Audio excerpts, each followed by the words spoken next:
બધું જો બહુ જ ઓર્ડર છે. તો શું થયું? બર્ગર અને કેક ગટ્ટુ બનાવે વગર બ્રેક. Food express. ઓર્ડર હોય રાઈટ, કોઈન્સ મળશે ડે અને નાઇટ.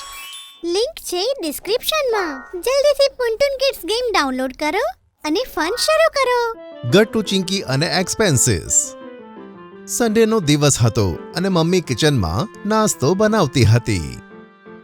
મમ્મી, આજે તો મારો ફેવરેટ હલવો બનશે ને? તમે કીધું હતું ને કે સન્ડે બનાવી આપીશ. હા યાદ છે મને. હું બનાવી આપીશ, પણ તેની પહેલા મોહન અંકલની શોપ પરથી દૂધ અને બ્રેડનું પેકેટ લઈ આવો.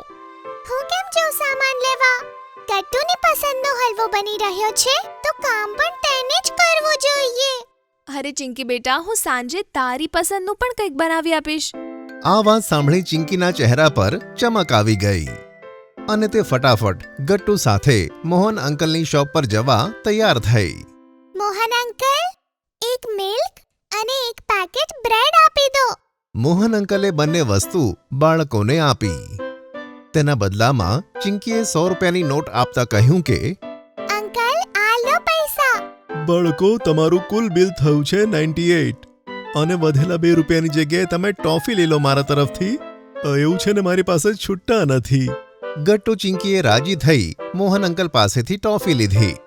સારું છે, મારી ટોફી પણ વેચાય છે અને બાળકો પણ ખુશ. એને કહેવાય ડબલ ફાયદો. ઘરે આવીને ગટ્ટુ ચિંકીએ મમ્મીને સામાન આપ્યો તો મમ્મીએ બાળકોને ટકોર કરતા કહ્યું કે, ગટ્ટુ ચિંકી, સામાન તો 98 રૂપીઝનો હતો, તો વધેલા 2 રૂપિયા ક્યાં છે? મમ્મી, બચેલા 2 રૂપિયાની જગ્યાએ મોહન અંકલે અમને ટોફીઝ આપી. ઠીક છે, તો તે ટોફીઝ મને આપી દો. પણ તે ટોફીસ તો અમારી છે ને મમ્મી. બાળકોની આ વાતો સાંભળી પપ્પાએ વચ્ચે જ વાત રોકી તેમને સમજાવતા કહ્યું કે, ના બેટા, એ ટોફીઝ તારી નથી, બચેલા પૈસાના બદલામાં તમને મળી છે, તેથી તેની વેલ્યુ પૈસાના બરાબર જ છે. પણ પપ્પા, અમે તો ટોફીઝ ખાઈ ગયા. ચલો, આજ માટે કોઈ વાંધો નથી, પણ નેક્સ્ટ ટાઈમ મોહન અંકલ પાસે પૈસાની બદલે પૈસા જ લેજો, ઠીક છે? ગટ્ટુ ચિંકીએ મમ્મીની વાત પર માથું હલાવ્યું અને જઈને ટીવી જોવા લાગ્યા. આ મોહન અંકલ પણ બહુ ચાલાક છે, બાળકોને ટોફીઝ આપ કરે છે.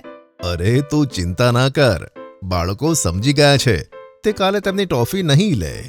બીજા દિવસે ફરીથી મમ્મીએ ગટ્ટુ ચિંકીને મિલ્ક અને બ્રેડ લેવા માટે મોહન અંકલની દુકાને મોકલ્યા અને આ વખતે પણ મોહન અંકલે ગટ્ટુ ચિંકીને પહેલાની જેમ 2 ટોફી હાથમાં પકડાવી. પણ આ વખતે ચિંકીએ ટોફી લેવાની ના પાડી, કારણ કે તેને મમ્મીની વાત યાદ આવી. ના અંકલ, અમને ટોફીસ નથી જોઈતી. તમે અમને વધેલા પૈસા જ પાછા આપો. બેટા, મારી દુકાન ક્યાં ભાગી જાય છે? તમે ટોફીની જગ્યાએ મારી પાસેથી સામાન લઈ જજો. ચિંકી ચૂપ થઈ ગઈ અને બંને ફરીથી ટોફીસ લઈને ઘરે આવ્યા. આજે ફરીથી હિસાબ ઓછો જોઈ મમ્મી બોલી કે, આજે ફરીથી તમે બંને પૈસાની જગ્યાએ ટોફીઝ લીધી. રોજ ટોફીઝ ખાશો તો દાંત ખરાબ થઈ જશે, સમજ્યા? મમ્મીનો ગુસ્સો જોઈને પપ્પાએ ગટ્ટુ ચિંકીને પાસે બોલાવ્યા અને કહ્યું કે, તમે આજે એક કામ કરો બેટા, જેથી તમે મોહન અંકલની ટોફીઝ અને મમ્મીના ઠપકા બંનેથી બચી જશો. અમે એવું શું કરી શકીએ પપ્પા? બસ કંઈ નહીં, તમારે થોડા ટેસ્ટ આપવા પડશે. ટેસ્ટ? પણ કેવો ટેસ્ટ? આજથી તમે લોકો પોતાની ટોફીઝને આ જારમાં કલેક્ટ કરવાની શરૂ કરો. જ્યાં સુધી તમે બંને 100 ટોફી કલેક્ટ નથી કરતા ત્યાં સુધી તમે એક પણ ટોફી નહીં ખાઓ. ઓકે, આ તમારો કંટ્રોલ ટેસ્ટ છે. પણ તેનાથી શું થશે પપ્પા? અરે, ટોફી કલેક્ટ કરીને તમે પહેલી ટેસ્ટ પાસ તો કરો. ગટ્ટુ ચિંકી દરરોજની 2 ટોફીઝ તે જારમાં કલેક્ટ કરવા લાગ્યા અને મમ્મીને તે વાતની ખુશી હતી કે બાળકો હવે ટોફી નથી ખાતા. પછી પપ્પાએ બંનેને બોલાવ્યા અને કહ્યું કે, ગટ્ટુ ચિંકી, તમારી જારમાં કેટલી ટોફીઝ કલેક્ટ થઈ છે? બંને જણાએ ફટાફટ કાઉન્ટ કરવાનું શરૂ કર્યું અને પપ્પાને ખુશીથી બતાવ્યું કે, પપ્પા, અત્યાર સુધી 50 ટોફીસ કલેક્ટ થઈ છે. ઓકે, એટલે કે હજુ પણ તમારે 50 ટોફી કલેક્ટ કરવાની છે. ગટ્ટુ ચિંકી હવે દરરોજ બ્રેડ અને દૂધ લાવવાની એક્સાઇટમેન્ટમાં મોહન અંકલની દુકાને જવા લાગ્યા અને ખુશીથી પૈસાને બદલે તેમની પાસેથી ટોફીઝ લેવા લાગ્યા અને જારમાં નાખવા લાગ્યા. મોહન અંકલ પણ દરરોજ ચાલાકીથી બાળકોને ₹2 જગ્યાએ 2 ટોફીઝ આપવા લાગ્યા. પછી એક દિવસ ચિંકીએ જોયું કે જાર પૂરેપૂરું ટોફીઝથી ભરાઈ ગયું છે. ચિંકીએ ટોફીઝ ગણી તો તે ખુશીથી ઉછળી પડી. ગટ્ટુ, હવે તો પૂરી 100 ટોફીઝ કલેક્ટ થઈ ગઈ. ચાલ પપ્પાને કહીએ. ગટ્ટુ ચિંકી ખુશીથી પપ્પા પાસે ગયા અને તેમને કહ્યું કે પપ્પા, અમારી જારમાં પૂરી 100 ટોફીઝ કલેક્ટ થઈ ગઈ છે. વાહ બાળકો, એક ટેસ્ટ તમે પાસ કરી. ટોફીઝ ના ખાવાનો કંટ્રોલ બતાવીને તમે ટોફીઝ તો કલેક્ટ કરી. હવે બીજા ટેસ્ટનો વારો આવ્યો. બીજો ટેસ્ટ?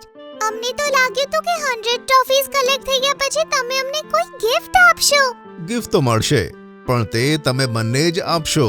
હવે સાંભળો, કાલનું મિલ્ક અને બ્રેડ તમારે જાતે જ લાવવાનું છે, પૈસા લીધા વગર, પોતાના પૈસાથી. શું પૈસા વગર મિલ્ક અને બ્રેડ? એ કેવી રીતે શક્ય છે પપ્પા? મગજ લગાવો અને બીજું ટેસ્ટ પાસ કરો. મમ્મીથી પૈસા લીધા વગર દૂધ અને બ્રેડનું પેકેટ લઈને આવો, પોતાના પૈસાથી. ગટ્ટુ ચિંકી તો ખૂબ જ હેરાન થઈ ગયા. તેમને ખબર નહોતી પડી રહી કે પપ્પા તેમની કઈ ટેસ્ટ લઈ રહ્યા છે. ત્યાં એક પસ્તીવાળો આવ્યો અને મમ્મીએ તેને પસ્તી આપી દીધી અને બદલામાં તે પસ્તીવાળાએ તેમને પૈસા આપ્યા. આ જોઈ ચિંકીની આંખમાં ચમક આવી ગઈ અને ખુશીથી ઉછળી પડી. હું સમજી ગઈ પપ્પાનો ટેસ્ટ. શું સમજી? મને પણ તો સમજાય. કાલે સવારે તને પણ ખબર પડી જશે ગટ્ટુ. બીજા દિવસે સવારે જ્યારે મમ્મીએ બાળકોને ₹100 આપ્યા તો બાળકોએ તે લેવાની ના પાડી. મમ્મી, આજે મિલ્ક અને બ્રેડનું પેકેટ અમે અમારા પૈસે લઈને આવીશું. પપ્પાએ ન્યૂઝપેપર વાંચતા બાળકો સામે જોયું અને સ્માઇલ કરવા લાગ્યા. મમ્મીને કશી જ ખબર ના પડી અને ગટ્ટુ ચિંકી પૈસા લીધા વગર મોહન અંકલ પાસે બ્રેડ અને મિલ્ક લેવા જતા રહ્યા. અરે, આ બાળકોને શું થયું? તેમની જોડે કયા પૈસા છે? ગટ્ટુ ચિંકી મોહન અંકલની શોપ પર પહોંચ્યા અને દરરોજની જેમ મોહન અંકલે તેમને મિલ્કનું પેકેટ અને બ્રેડનું પેકેટ આપ્યું અને સાથે 2 ટોફીઝ મૂકી. શું થયું અંકલ? આજે પણ છૂટા પૈસા નથી કે શું? નથી બેટા, 98નો આ સામાન અને 2 ટોફી મારી તરફથી તમને. પછી ચિંકીએ ટોફીનું જાર કાઢ્યું અને અંકલ સામે મૂક્યું. આ લો અંકલ, તમારા 100 રૂપીસ. ટોફીથી ભરેલું જાર જોઈને મોહન અંકલની આંખો તો ખુલ્લીની ખુલ્લી રહી ગઈ અને તેઓ બાળકોની સેવિંગ્સની તાકાત જોઈને ચોંકી ગયા અને બોલ્યા, વાહ, શું વાત છે બાળકો, તમે તો આજે કમાલ કરી નાખી. આટલા દિવસોથી તમે એક પણ ટોફી ના ખાધી. અંકલ, અમારે રોજ ટોફીઝ ખાઈને અમારા દાંત ખરાબ નહોતા કરવા. ગટ્ટુ ચિંકી મિલ્ક અને બ્રેડ લઈને ઘરે પાછા આવે છે અને મમ્મીને આપે છે. મમ્મી હેરાન થઈને ગટ્ટુ ચિંકીને કહે છે, પણ બાળકો, તમારી જોડે પૈસા આવ્યા ક્યાંથી? મમ્મી, અમે રોજ મળવાવાળી ટોફીઝને કલેક્ટ કરવાનું શરૂ કર્યું હતું અને આ તેનો જ કમાલ છે. વાહ, જોયું બાળકો, 100 ટોફીઝ એટલે ₹100. આને કહેવાય બચતની તાકાત. જો તમે રોજ ટોફીઝ ખાઈ લેત તો દાંત પણ ખરાબ થાત અને મોહન અંકલને ફાયદો. પણ તમે સેવિંગ્સ કરીને તમારું સ્વાસ્થ્ય પણ સુધાર્યું અને પૂરા ₹100 કમાવ્યા. પણ પપ્પા, આજે પણ અમને મોહન અંકલે 2 ટોફીઝ પણ આપી છે, ₹2ના બદલામાં. આજની ટોફીઝ તો તમારા બંનેની ગિફ્ટ છે અને ખાઓ અને એન્જોય કરો. મેં કીધું તું ને, તમે જાતે જ પોતાને ગિફ્ટ આપશો. જો તમને અમારી વાર્તા ગમી હોય તો પુન ટુન કિડ્સને લાઈક, શેર અને સબસ્ક્રાઇબ કરજો.